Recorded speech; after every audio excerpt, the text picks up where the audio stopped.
Buongiorno e ben ritrovati con l'informazione flash di News Sicilia e vediamo insieme i titoli più rilevanti della mattina.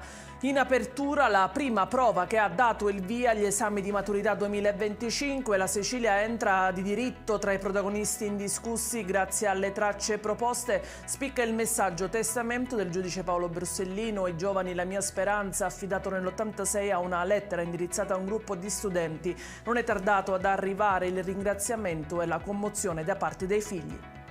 Sono sbarcati all'alba di oggi a Pozzallo i 51 migranti soccorsi nel corso della notte da una motovedetta della Capitaneria di Porto, tra loro anche 11 minori non accompagnati che sono stati presi in carico dai servizi sociali. Ancora una tragedia sul luogo di lavoro, questa volta la vittima è un 26enne di Caccamo, Samuel Scacciaferro, morto per una scarica elettrica mentre lavorava in un impianto fotovoltaico di Menfi. La procura di Sciacca ha disposto l'autopsia mentre il parco è stato posto sotto sequestro preventivo. La Polizia di Stato ha arrestato a Catania un parcheggiatore abusivo di 39 anni, straniero, già noto alle forze dell'ordine e accusato di aver tentato un'estorsione nei confronti di un agente.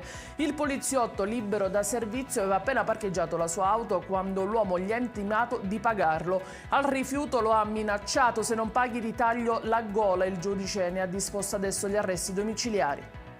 È in chiusura l'arrivo di una goccia fredda in Sicilia. I primi rovesci hanno già raggiunto in queste ore Palermo e Agrigento. Nel pomeriggio locali grandinate e temporale dovrebbero arrivare su Catania, Messina e Siracusa. Previsto anche un calo termico, situazione in miglioramento soltanto a partire da sabato.